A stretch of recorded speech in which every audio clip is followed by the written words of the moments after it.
اس کو انہوں نے جناح ہاؤس بنایا ہے جی. اس کی سٹوری کیا ہے، جب یہ انگریز جو تھا کمانڈر اس ایریے کا وہ اس گھر میں رہتا تھا جی.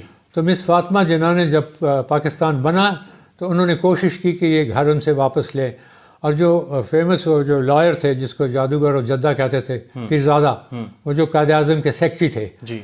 وہ ان کے لائر تھے. تو انگریزوں نے کہا کہ ٹھیک ہے ہم خالی کر دیں گے، ہم چاہتے ہیں کہ ہم اس کو ٹھیک ٹھاک کریں، سفیدی کرا دیں، سب کچھ کرا دیں. یہ ساری تاریخ کا حصہ ہے، لیکن لوگ تاریخ کہاں کون پڑھتے ہیں، ان کو نہیں پتہ کہ تاریخ جو ہے اس کی تلوار آ رہی ہے اور اس نے سے بڑی گردنیں کاٹنی ہے، دیکھ لینا. تو اس نے تو انگریز چلے گئے تو اس نے پھر ایک لیٹر مس فاطمہ جناح مادر ملت، جس کو ایوب خان آپ کو پتہ ہے کہ اس نے کیا کیا تھا جی غدار الیکشن میں کیا کیا تھا. جی.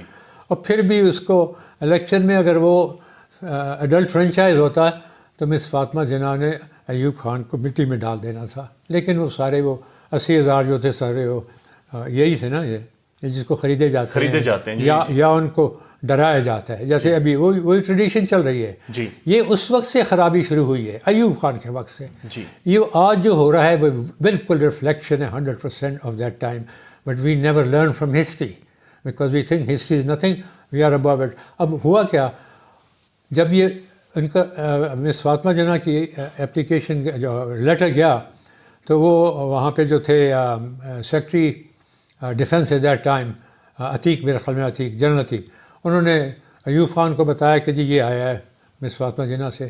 ان کے کیا الفاظ تھے یہ میں تاریخ کا بتا رہا ہوں، اللہ بہتر جانتا ہے.